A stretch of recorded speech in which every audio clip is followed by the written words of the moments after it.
Good morning, guys. Day 7 until I am a YouTube millionaire. And, it's the 6th of December, 2024.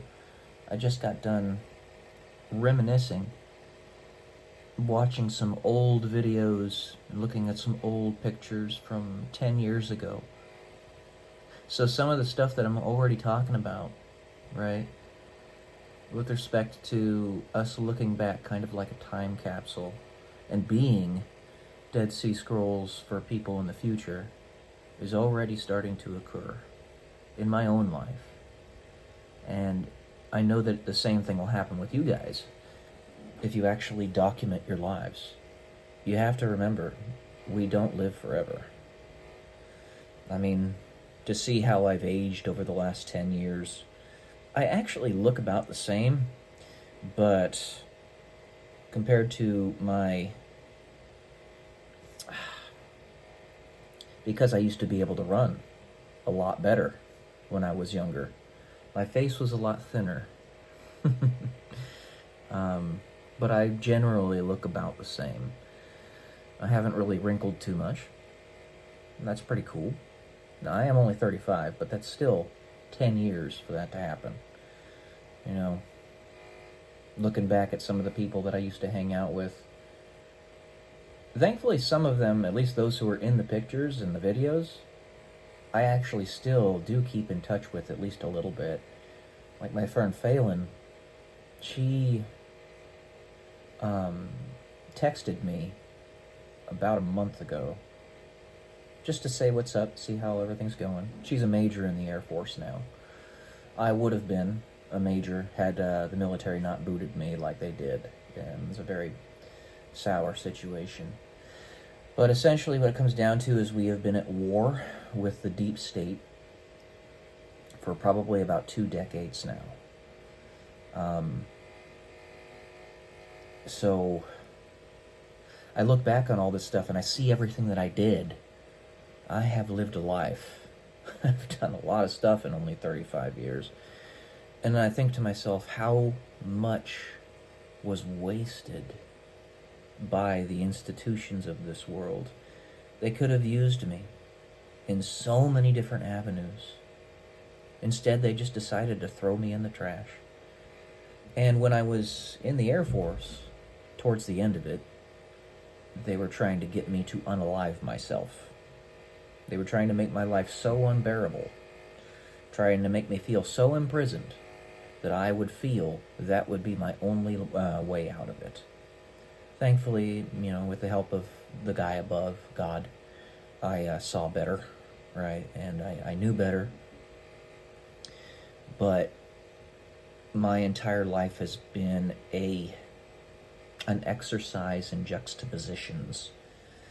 As the name of my novel series would indicate, black and white, that's basically been my whole life.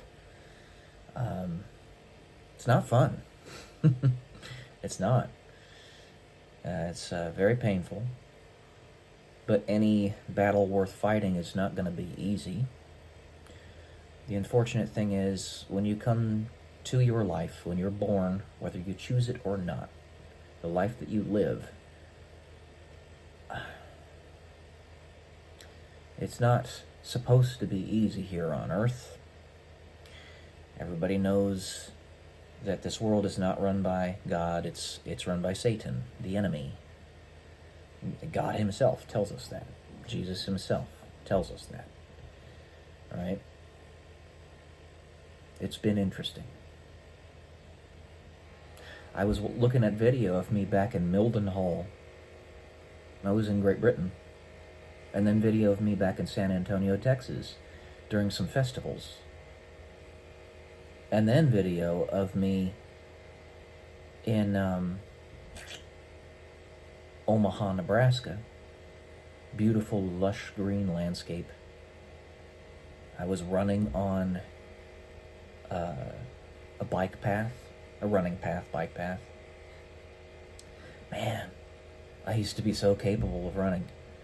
I know I can get back there, despite the crucifixion disease that I have. I'm pretty sure having looked at all the factors and doctors, literally having 100 doctors take a look at me and none of them being able to figure out what's going on. More than 100 doctors. Hundreds. I am certain that I have a stigmata. Because it was right when I started really following Jesus that this happened. That I started getting attacked. It was right when this... I never didn't follow God. I just didn't know his exact name. Didn't remember it. And then when it finally came to me, I got attacked big time. And when I tried to get out of the military, that's when it really hit full swing. We are dealing with parasites on this planet. We really are. You mustn't forget, we have to still live while we're here. We are where the rubber hits the road, right? But if it seems like you're doing everything right, you're meeting all listed expectations to accomplish the goal that you seek to accomplish, and it seems like everything is still getting in your way,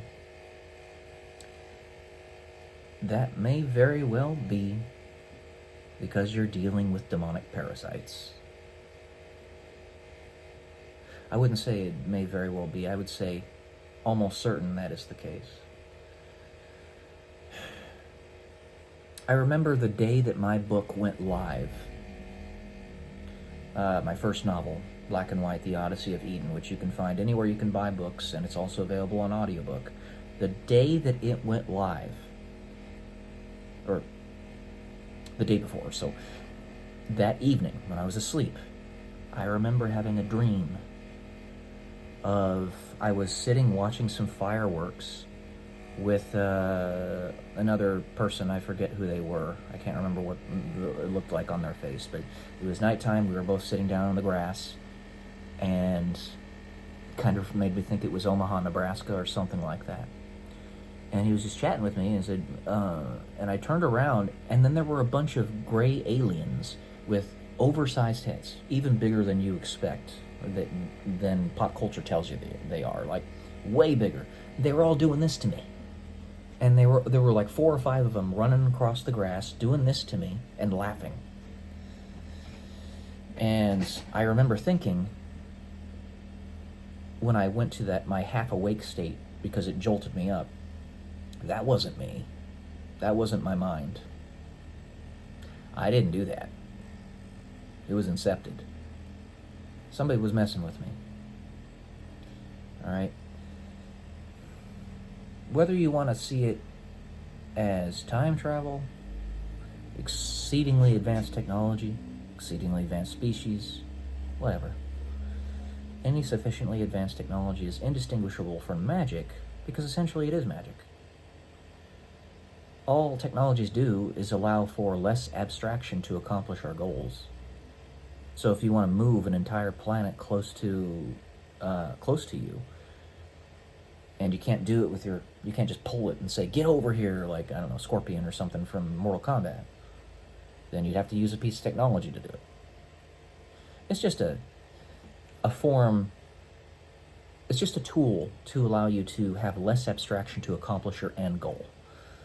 And if you want to look at those gray aliens as just us from the future, as extraterrestrials, as demons, as what have you, that's not necessarily wrong. It's just the context.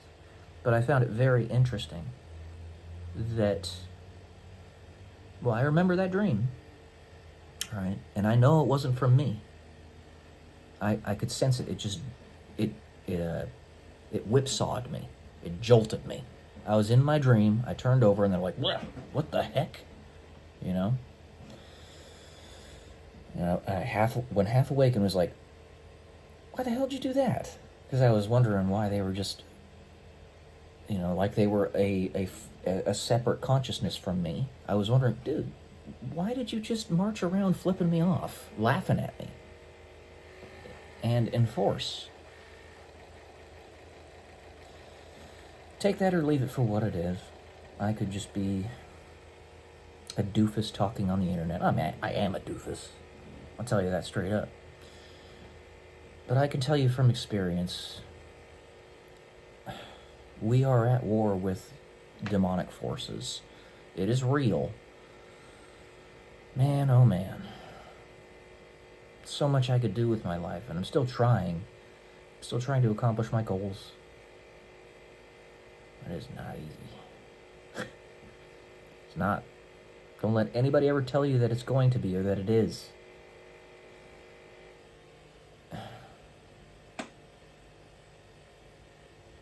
Anyway, that's all I got for today. I keep going and going and going, but I'm not gonna. I don't want to bore you guys.